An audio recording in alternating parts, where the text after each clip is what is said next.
Hello everyone, I'm Brian. Today I'm reacting to 90-hour weeks. Your salary, my control, Acharya Prashant. So I'm kind of curious. 90, work for 90 hours. Oh, weeks.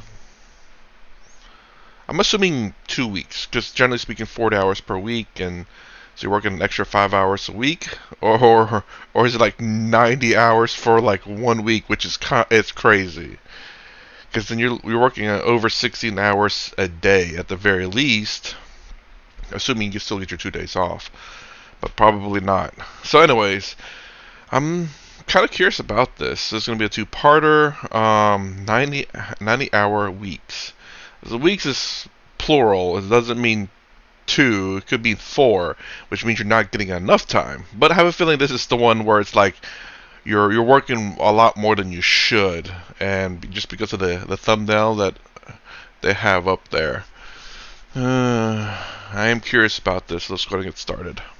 And his opinion was that people should work 90 hours per week. So I wanted to ask you that. Whoa! Oh, sorry. I didn't mean to scream like that, but I heard him say 90 hours a week. No. Who said that? And his opinion was that people should work 90 hours per week. So I wanted to ask you that how should we understand what the ideal working hours are? What should be the working hours? So please understand that as bad as it is to marry the wrong person, it is even worse to get into the wrong job that you find least interesting. Many people would have stopped watching the recording right here. The moment I said that you are seeking work-life balance because the reality is that you are not passionate about work. Many people would have said, no, this is a useless topic of discussion. The one saying increase the hours is also a prisoner. The one saying don't increase is also a prisoner. Freedom isn't pursuing passion, which neither of them knows. This freedom that you get for 2 hours in a week, should I call it freedom or bondage? I would say that you should get used to things that you don't really need in your life. You should build a cost structure around it. I hope this is actually a chart. I mean, it is on his channel. It almost seems like AI a little bit because I have a feeling he's actually speaking in a different language, obviously. And I'm hoping this is him speaking in English, or is this like an AI translating it? AI has gotten really crazy with the vocals and stuff, but again, this is on the official Acharya Prashant YouTube channel. So, anyways, I just want to throw it out there because it obviously you can see the lip sync is off. It's because he's whenever I did look for the thumbnail, it definitely had it in a different language. I don't know. I don't want to say like it could be Hindi. I'm not sure, but it's a different language. So clearly, I think this was originally in a different language and then just translated, dubbed over in English. Then you can complain saying, now I'm helpless. How can I live a holy and righteous life? Oh crap! Sorry, I wanted to read how credit card pandemic is gripping India.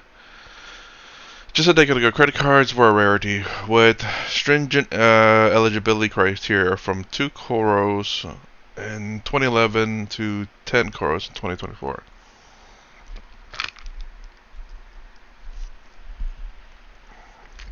Sorry. The number of credit card issued in India has seen a phenomenal jump, with it has risen spending credit cards, and defaults. Now India is facing a credit card pandemic. I don't know if it's necessarily like that in the United States. That's very interesting to see.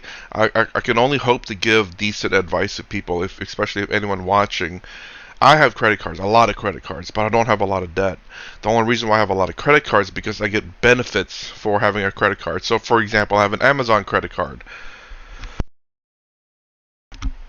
and that Amazon credit card gives me 5% cash back for anything I spend on Amazon. I have a global credit card. Global, meaning that it's used for things that I don't have credit cards specifically for. So, like if there's no credit card that gives me better gas prices, then I just use this credit card. It covers everything. I have a credit card for food whenever I go like fast food or dinner or eat out, which I do about once a week, maybe twice sometimes, but generally speaking once a week, if that. And that's what I use because it gives me 3% cash back. But I'll always pay it off. I always pay it off. And honestly, I've earned thousands of dollars from these credit cards because of the 5% cash back, the 3% cash back, or whatever cash back that I got. And also, I did buy a laptop on sale and for like $500 to $600, and they had a special on a credit card where I get 11% back. I end up getting somewhere, I think 11-12% back. I don't remember the precise, but I remember getting $112 back for credit for that. So that laptop end up being a lot cheaper than what it really was. So I look for deals all the time. Credit cards are great if used wisely, and can be terrible if not used wisely. So I hope I hope this is kind of idea how you can use the credit card to your benefit. Where, like, again, I don't use it just to buy a whole bunch of stuff. Obviously, if you're gonna buy something, I'd rather put it on a credit card just because I get money back. It's not a lot, but it's something, and I'm gonna pay it off anyway completely. I'd never make it run interest, because interest is pretty high. Let's see what it says. The next one. Then you Bought and bought cars in 2023, 24. Half of them were SUVs. I don't see a problem with that. I mean, as long as they're able to afford it, Again, SUVs are. I like SUVs. I have one. It's very roomy, and when you buy stuff, it's all under a hood, so that if it's raining, it's protected. I would like a truck personally too, like two cars, but the truck that I want to get, it's going to be like, how do I say this? It's going to be considered to be antique, so I don't have to keep paying taxes on it, and going to be under a certain price.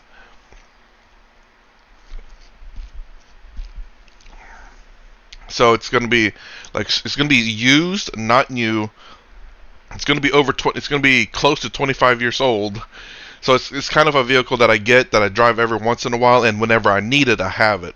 It's also a second vehicle just in case something happens to the first vehicle. can complain saying now Valentine's Day, young Indians spend millions over 7 days to flow around the world. The week is preceding this game popular in India. Ain't nothing wrong with that. I mean, millions, that's not just one person, obviously. You can spend like $5 or $10 on some flowers and candy and chocolate, maybe, whatever it may be. It's just a day that you don't necessarily have to participate in, but it gets the economy going too, like just making people make people spend money. You can look at the positive and the negatives in a lot of this stuff. I'm hell 75% Indians expect higher spending on clothes, footwear in 6 months report. Yeah, I mean, everything is going up too. Just everywhere in general. Whew. Like, I'm looking for some shorts, and having to spend like $12 on some shorts is, oh man. I luckily enough found still some $5 t-shirts. helpless. How 77 young Indians now spend most spend most on phones and apparel. Well, that's kind of true to one coworker of mine. Apparel for sure. $500 or $100 and some odd dollars for a t-shirt's crazy. can I live a whole Nope. Crap. Sometimes Indians don't have emergency funds. Can default on EMIs. I don't know what EMI is in case of a sudden layoff survey. EMIs. Employee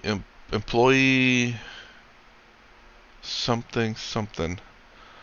And hey, again, that's the same in the United States. There are a lot of people out there who do not have an emergency. I don't know what percentage of people don't have it, but yeah, it's a 2023. It's still true over here too. Again, I've gotten really lucky. I don't know how I acquired my I don't know what to call it, honestly. How I Even though technically I have money, I consider myself broke. And I consider myself I can't really buy stuff. I don't know where this mentality came from. It wasn't taught to me. Maybe from where I come from. As in like, even though technically where I come from, I'm probably rich, but compared to the United States, I am poor. And only rich because a lot of things are kept in the family. And it's not rich in terms of money. It's just rich in terms of You have family to help you out. You have a house you can sleep in. So it's not yeah, like it's not rich in terms of money. It's just rich in terms of you have a place to stay. Rich that you have food to eat. If you're hungry, you have family around this big area that you have family. You can go there and get something to eat. Not rich in the sense of money or you can buy whatever you want. Not the case, because rich for me over there, I was wearing flip flops. That's the standard footwear over there. And if you had shoes, that was considered rich. And I did have shoes. That's the only time you only wear shoes in special occasions. Holy and Oh, why spending struggle? How credit cards fault are spiking in righteous India. life. I have liabilities.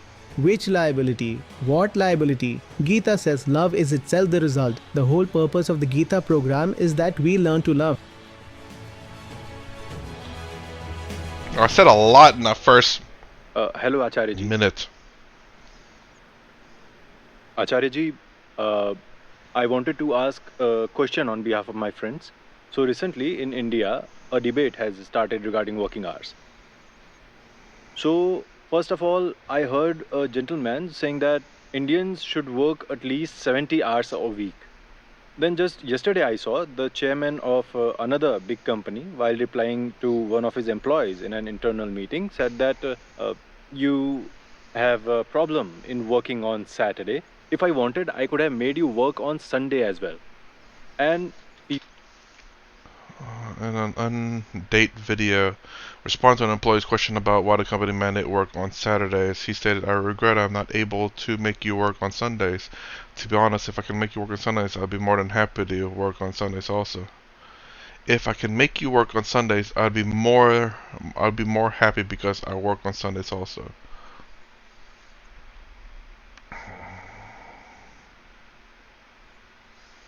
So this guy already does, apparently from the questions, if I can make you work on Sundays, I will be more happy because I work on Sundays also. So not only if this guy says, hey, I would like to make you work on Sundays because I already work on Sundays. It's interesting. So he's already doing this. I'm wondering why though. Is it because employees are wanting more hours so that they can get paid more, or is he just wanting to do this because they want to squeeze every penny out of their employees? people should work at least for 90 hours every week. And saying this, he gave the example of China, that he has seen that the people of China are very hardworking, and he had a conversation with a Chinese professional who said that they will be ahead of America because they work for 90 hours and Americans work for 50 hours. So, speaking of this, he also made a small sexist comment. He was saying, what do you do while sitting at home? How long will you keep looking at your wife's face? How long will she tolerate you? So, you better come to the office and work. So, this whole debate about working hours has been going on for a long time, and today this topic is discussed on every social media platform. Question is also based on the same. Basically, I wanted to understand from you that how should we understand this about working hours should be? What should we ideally follow? Real quick, do you get overtime? In the United States, any hours over 40 hours a week, generally speaking, is overtime. So that depends on certain businesses, of course. Some businesses, any hours over 8 for the day is considered overtime. And some businesses, is any hours over 40 for the week is overtime. So you can work 12 hours one day and then somehow that 12 hours you'll reduce your work hours for the rest of the week to get exactly 40 hours, so you don't get any overtime even though one day you worked for 12 hours.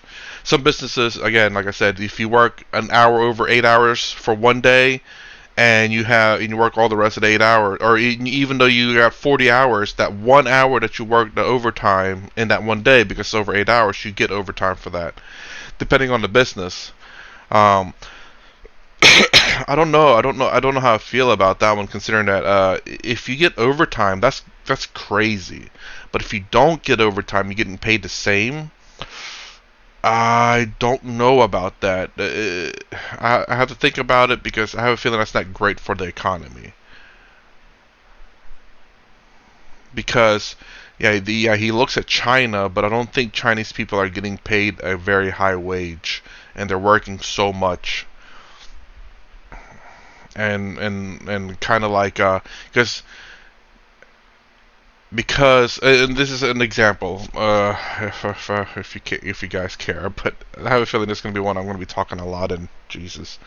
So, anyways, you have you have two people, but you need someone working 16 hours in the workshop. You have that we can hire that one person and work him 16 hours, and the other person doesn't have to work, and he needs a job though.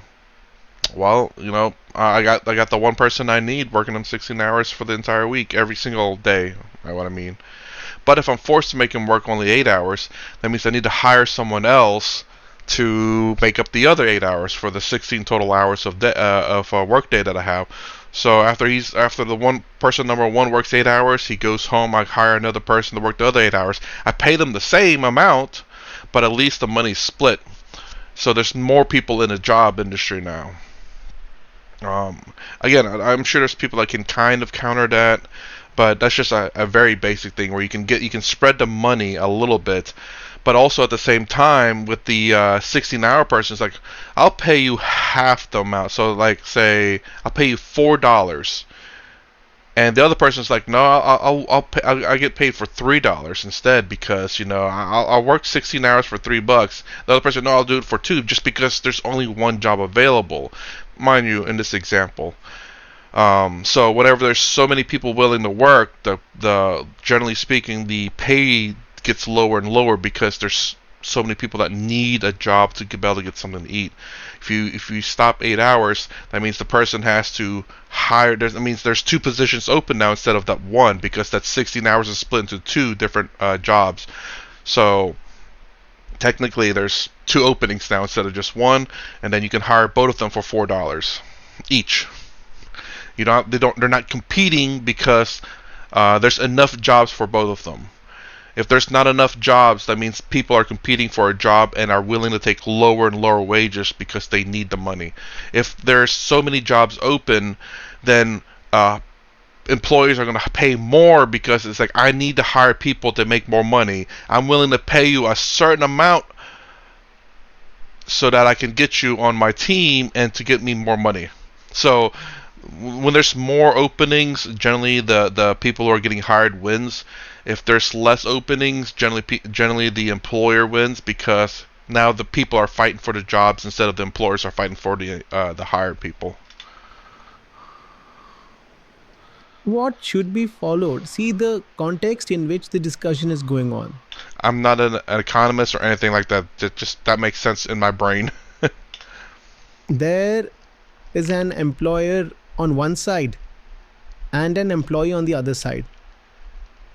To be honest, the employer has no passion for whatever he's doing. The employer just wants to get the work done so that he can get some money from it. So here, the employer just wants to get the work done so that he can make profits out of it. Not all employers, mind you. There are people out there who are very passionate about starting businesses. Put yourself as an example. If you want to start a business, you want to make sure you do a good job. You want to make sure that when you help customers out, they want to come back to you because you did such a good job. You're so friendly, you're so nice, and they want to keep coming back as a repeat customer for you. And like there are people out there who are genuinely passionate, who wants to help people, who charges fair prices. And the employee is also doing that work so that he can get a salary from it. So try to understand the whole thing, that when you work without passion and love, you just a only job, yeah. want to maximize your output over the input. Input means the number of hours you worked, and output means the salary you get.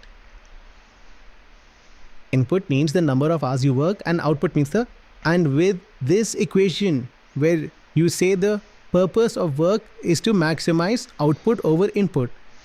I thought it would have said input would be the number of hours you work and the output's the product that you produce. So essentially, how much how much I'm paying you and the amount that you can produce. Hopefully, you can produce so much more that the amount that I'm paying you so little, and the amount that you're producing out so much.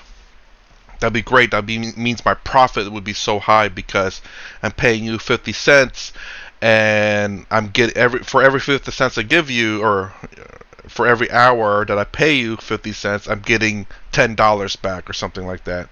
Like for every dollar I give you, I get $10 back. If I can make it to where every dollar I give you, I get $20 back, that'd be even great. The money I give you is more than double now. But if I give you $1 and you give your output's only $1 too, that's not a profit at all. I'm making nothing from you, and I wouldn't want that as an employer. This equation only works in a passionless environment. Hmm. If someone is passionate about his work, then the second equation works. We will talk about it later. Just remind me once. But all these things that are happening right now, whether it is about Infosys, L&T, whether it is China's 996, Sorry, the 996 work hour system is a work schedule practiced illegally by some companies in China. It derives the name from the sequences of employees that work from 9 to 9, 6 days a week, 72 hours per week, 12 hours per day. 6 times 12, that's 72, yeah. And then they have someone talk about 90 hours a week. Dude, 12 hours a day for 6 days a week, so Sunday would be another 6, making that 78 hours. Not even close to 90 yet. So you need to add more hours. Oh my gosh. that are happening right now, whether it is about Infosys, L&T, whether it is China's 996, whatever it may be, in this entire debate which is going on, nowhere in this entire debate is it told what the work is. In this entire debate, work has only one meaning. That is something that gives us income, gives stability, fulfills desires, fulfills ambitions, etc. etc. So in this entire debate, have you seen on any platform that someone has come up with a discussion on the definition of work? Or someone asked, No. how do we define work in the first place? Has anyone talked about this? No. Yes, because they all agree that work means something that involves using your hands and feet to earn money for survival. The output is money and the input is using hands and feet. The number of hours you put in, that is the input. Mm-hmm. No one even wants to talk about the definition of work. Yeah, alright. Let's dive into their world first and talk about it. Okay? After that, I will give you a reality check. In a world where a person is working only to run the household and he's earning money so that we can buy something else with that money, go out and have fun, fulfill his hobbies, fulfill his needs, get married, pay children's fees, all this, where work is done only for this purpose. Where forced labor is involved in such situations, it is essential that working hours be limited, and the concept of work-life balance is absolutely applicable in such an environment. It is completely applicable. Because practically speaking, no one has signed up to work so hard that it will affect them. This employee came to work, he did not sign the offer letter so that he will work for 90 hours and die there like a loser. He has come to do as minimal work as possible to minimize the input and maximize the output. He has come with this intention, yes, but the person who has hired him, his boss, has completely different intentions. He is saying that I should take maximum work from him, I should pay him minimum money, I should get maximum hours from him. So this conflict of interest will always exist. Whenever statements are made that more work should be done, these will either come from the owner or from the CEO. And then the anger that follows is that no, why are you making us work so much? Why is there no work-life balance? Burnout happens. Employees will continue to complain about these things. So you're talking about Reddit, whether it is Reddit or Twitter, go back and check it carefully. Anyone who is saying that this is wrong and this is exploitation and there should be an upper limit in the weekly hours, that there should be only so many hours worked in a week, or that these CEOs who are talking about working so many hours are exploitative and cruel people. They make fun of these people, alright? It must all be these employees who are making fun of them. Because it is their mentality that they should get to do as little work as possible. The least. So this has become a kind of class struggle. This is classified struggle. There is one class which wants to work as little as possible. There is another class which wants to take as much as work as possible. So both of them are talking about this. But if you also want your employees to be as productive as possible to maximize the output, and I'm talking about this in the context of that passionless environment. Okay, right now it has not been discussed anywhere as to what work actually means, what is the definition of work. That has not been discussed. Right now I'm talking about typical corporate environment.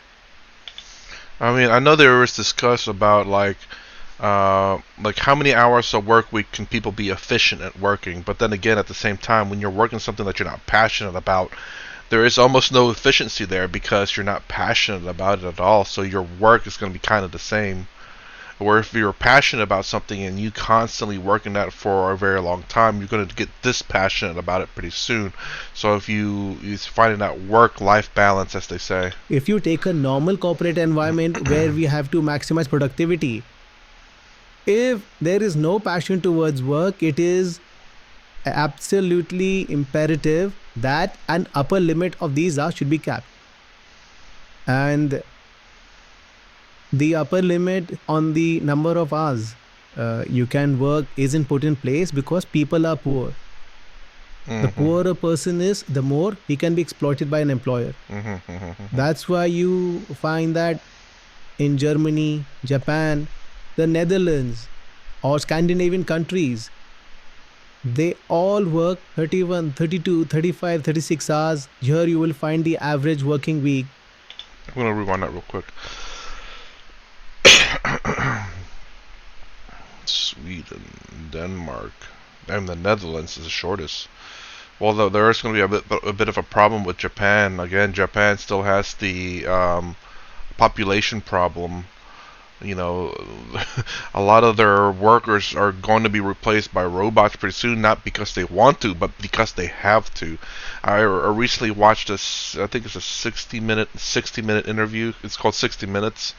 And they went to this village where this guy's creating dummies or dolls and just place them around the village because he remembers a day whenever the village was full of kids and families and stuff, and now it's just very empty. He doesn't want to do this, and he hopes that things will change, but he does to make the village feel like it's a little bit more lively, I believe. It's genuinely sad. So I do wonder what the United States is. Is it 50? Whew. And mind you, at least we get overtime. So for the most part, 31, 32, 35, 36 hours. Here you will find the average working week. So that's how they work. In a week, 32 hours, somewhere 36 hours. That is all they can do. And in poor countries like India, Pakistan, or others which are developing countries right now, be it Mexico, Brazil, or many such countries, the average work week that they are following will be of 45 hours. not too bad. Not only this, half of India's population works more than 50 hours a week. Yes, let me know. Is there such thing as overtime in India?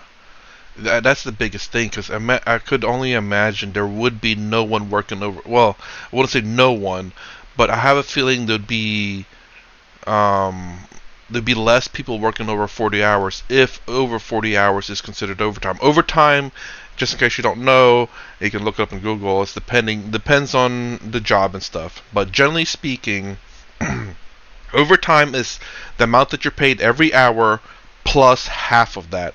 So if you get paid $10 an hour, you get $10 plus $5 for every hour. So after 40 hours, you get your normal pay is $10, but 41 hours is now $15. 42, $15. 43, $15. There are some businesses where if you work holidays, it's double. So if you make $10 and if you work the holidays, it's double your pay. So if it's 10, it becomes 20 every hour that you work. And I have a feeling if they have this, they would probably not let those people work those overtime hours and then just hire a whole new set of people, meaning there's less people unemployed, more people working. But then that's going to be kind of a rough thing because if you work 50 hours a week, you're expecting that same paycheck every week, and all of a sudden now you're losing 10 hours of work. Your paycheck is much smaller. Now you have to adapt to that. The market has to adapt to that. So it's rough, but I don't know if it's like a good thing. I would say so because that means there's more people working, and the only thing that has to happen is the market has to adjust for it. Now there's, but again, I don't know if there's such thing as overtime. A staggering 51% of the workforce logs more than 49 hours a week. Second in the world for extended working hours. Ooh, who's first? China probably. And you will not find this in developed countries. In the UK, Britain, and Germany and Japan, perhaps, the 4-day work week was also tried, and it was found that no, sir, productivity remains fine. You know why? Because even though they have a 4-day work week, they hired someone else to work the fifth day of part-time workers. So staff retention and well-being. Business revenue stayed broadly the same. There was a 65% reduction in the number of sick days. 70% of employees reported lower levels of burnout. Yeah, but I have a feeling that the pilot projected ran between June and December 2021 was based on a 180-100 model, meaning that workers get 100% pay for work for 80% of the... Ooh. But anyways, but I have a feeling they hired someone else for that position. But it's actually interesting. That means worker gets 100% pay for working 80% of their shift. That's interesting. That's different. I would have figured that the workers would have gotten, that 1 day less pay because then the person that they hired to work that day would be getting that money instead. So while you are working less and maybe you have higher retention and the stats here, um, you're probably getting paid less. The 6-hour workday was also tried out. That if you work 6 hours a day, productivity is good. Make a 4-day work week, the employee becomes so happy. He says, now I get 3 days to have fun. I do wonder this though, real quick. It's because this is so new and people are used to the 5-day work week, 8 hours a day, that the 4-day, 6-hour workday is an improvement of what they have. But what if this was the standard and now you're coming into the workforce only knowing 4 work days, 6 hours of work week? You're like, this is how it's always been. What's this 5-day, 8-hour work week people keep talking about? That's no such thing. It's always been 4 days, 6 hours. Kind of like I could only imagine maybe the 5-day, 8-hour work week was in fact a reduction already. I believe in the United States probably that was something that was implemented. I haven't researched this, but I wouldn't doubt that probably Americans have worked longer hours, and this 5-day, 8-hour work week is something that was implemented to reduce the number of work hours. But now we're looking here saying that this 5-day, 8-hour work week is exhausting. Now we need to reduce it even more to 4 days and 6-hour work week. And then we're happier. Yeah, it's going to be happier until it becomes the norm, until this is what is expected. Maybe, I don't know. Just saying. We're not used to 4 days, 6 hours. So having less work and less days, we'd be happier because we used to have 5 and 8 hours. So he works with double the energy for 4 days. Because he hates his job, right? You want to get rid of something you hate as quickly as possible. When you hate something and when you find out you don't have to work for 3 days, you're so happy. Please understand that most of the world's population hates their work. Just 2 years ago, the retirement age in France was increased by 2 years. 1 million people marched against it. 10 lakh people marched against it. 10 lakh people marched when the retirement age was increased by just 2 years. People said, we don't want to work, let us retire, let us start getting pension. Because people hate their jobs. That's exactly what we're talking about right now. Well, the thing that those people don't realize is probably that people are living longer now, where whenever during that time, probably people only live 10 years after that, so that the government doesn't have to pay these people anymore. But now they're living 20 years past that. Now they're trying to increase it by 2, so they don't have to keep paying the people that are retired. Do you know how passionate people are in research labs? That when the time of retirement comes, at that time scientists say that we will work more and request that somehow their retirement be postponed. Hmm? They are very enthusiastic, and although the retirement age in the lab would be, say, 65 years, it has been said that he is working in his lab till the age of 75. And it has been seen that people working at lower levels who have no passion whatsoever for that work, like assistants, technicians, other team members, as soon as they get a chance to retire, they run away. Because there are so many jobs in the world in which one cannot have passion. If you don't have passion to work, then there is only one thing that you can do, is somehow work day and night and maximize the output and input. And I completely agree with the inputs you are taking from this. It is important to keep it within limits, otherwise people will go crazy. The reason is quite obvious. What is your feeling towards your work? Hate. And you are told, yes, you hate it. And you are told that you have to do the job that you hate for 90 hours a week, then what will happen to you? You will go insane, probably. I don't hate my job. I like it. I won't say I like it per se, but I don't hate it. I do kind of enjoy it. I do because I just enjoy helping people, and my job is to help people. Solve problems. I enjoy that. So I'm not saying I'm passionate about my job, although I'm passionate about I want to say no, passionate might be a strong word, but I do like helping people. I like solving problems. So, so it's not bad. There are some parts of my job that I hate, for sure, but overall, I don't mind my job at all. You will go crazy. Yes. So that is why it is important to control working hours, because most people in the world are stuck in such jobs that can only be hated. This is their hatred, indifference, or empathy, sorrow. If you do too much of what you don't like, then it's possible that you will get neurotic, you'll get tired and eventually affect yourself. And your productivity will also start decreasing, you will lose yourself. Then this will be bad for you as well as your employer. That is why the developed countries of the world keep making rules that no one should be asked to do so much work in a week. Otherwise, he will go mad because he does not like the work. And work is like a life partner. You can still divorce your spouse, and many people don't even get married. But there isn't a single person who doesn't work. So listen, as bad as it is to be married to the wrong person, then you must know that it is even worse, more so, to get tied to the wrong job. And even if you're tied to someone, there is still a solution.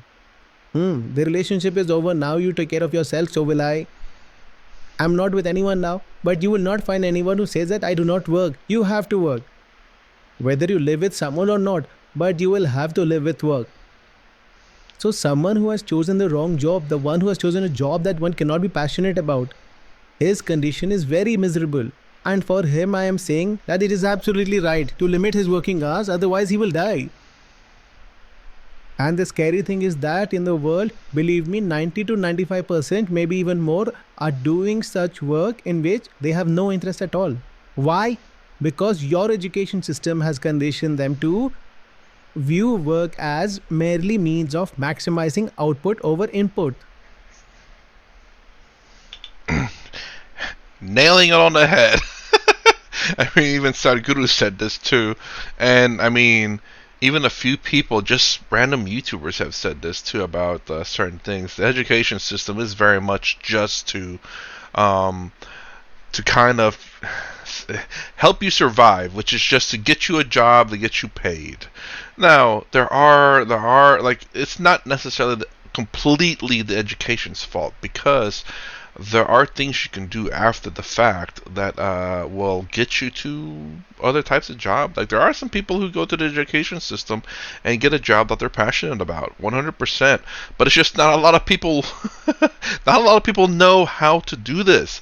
That's more of the fault than I think the education system. Honestly, is that we look for a job to get paid and not realize that a lot of jobs out there aren't that great, or we're not passionate about these jobs. And the jobs that perhaps that we are passionate about doesn't pay very well, or there's not enough openings for these jobs. So there's nothing, like, you want to get into this job field, but there's zero openings, and there's like 15 other people trying to get into the same position as you. You're like, well, I got no openings, you know.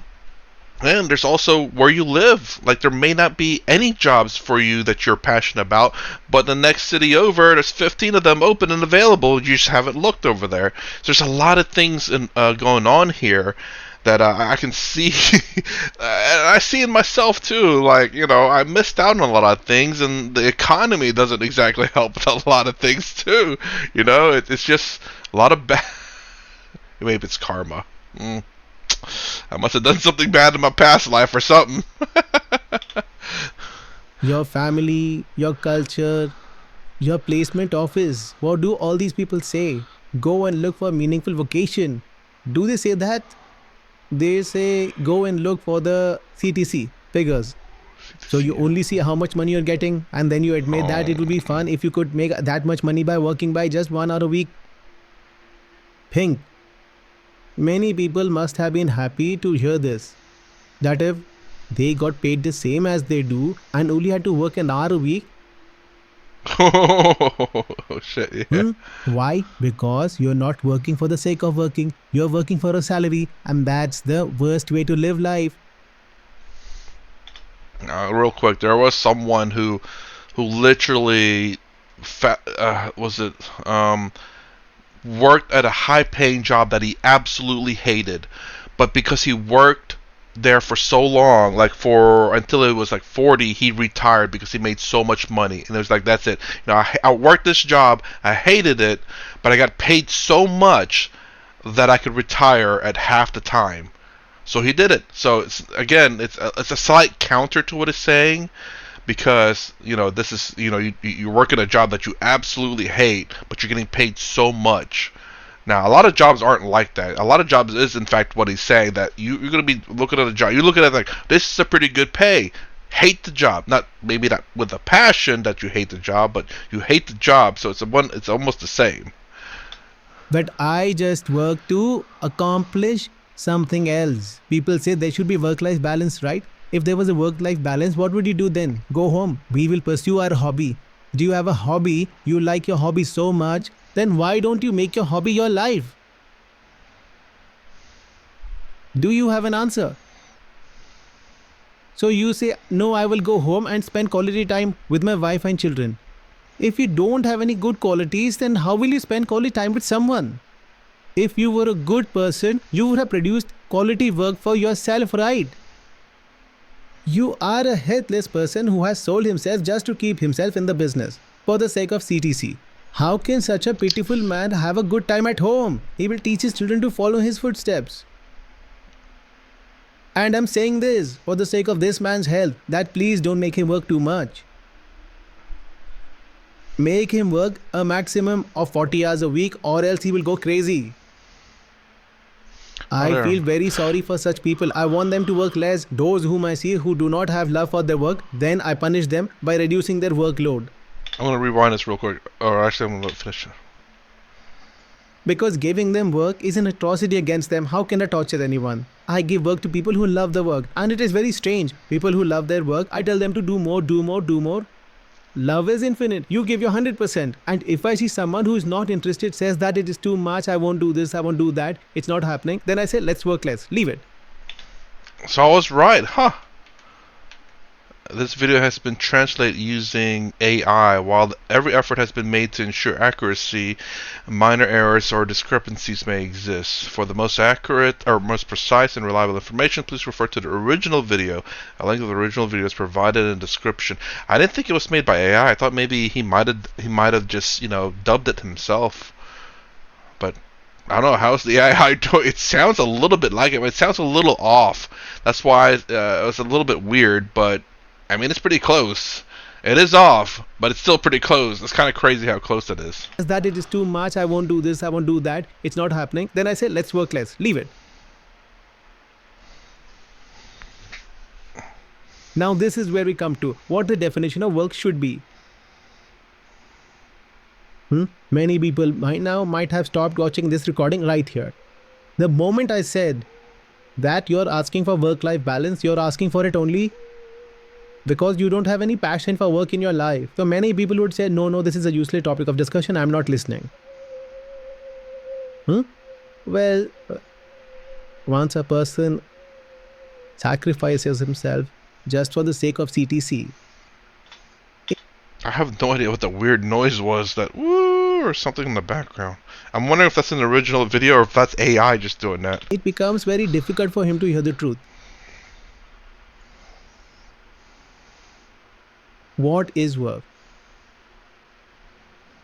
Work is worship.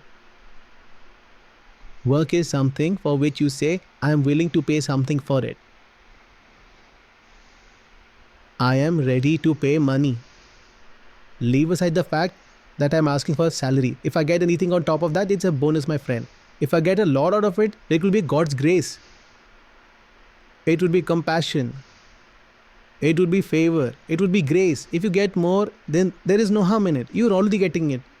But the fact is, we are not working for what we get. We have a job that we do. The job is so good, who will count the hours? How do we know the number of hours in a work week? We have never made a count. And if we count, we will get only one number, 24, because there are only 24 hours in a day. And in those 24 hours, we do nothing but worship. That worship comes out in the form of a passion, which is a work, right? But how do I tell people how many hours I work in a week? How do I tell? And let me tell you one more thing. Don't think that these CEOs are saying that work more, as they like their work very much, and that's why they're saying work more. No. That's what that one was saying. So as I said, from the employee's point of view, the poor guy comes to work only for money, so he will definitely ask for his working hours to be reduced. But the CEOs and owners who are asking for increased working hours are not asking for increased hours because they love their jobs. They're asking for increased hours because they get paid 300, 400, 800 times more than the common employees. When you earn that much of salary, you will have to sacrifice your peace of mind. The one who is giving you so much is not giving so that you can enjoy it for free. The one who will give you so much money, as we know that the average CEO compensation, which is 300:1 times in India. And in some companies, it exceeds even more than 1000 times is to 1. CO pay and IT Zooms a time over 100 times median salary. The IT industry continues to expand. Data from the past 5 years selected large companies show that only IBM has seen a narrow gap between CEO pay and the median employee pay remuneration. Blank and blank have experienced widening of this gap, reflecting the sharp increase in CEO compensation, particularly the value of their stocks grants. These just received little attention from the shareholders of India. Well, good on IBM. But I guess they're trying to protect the company...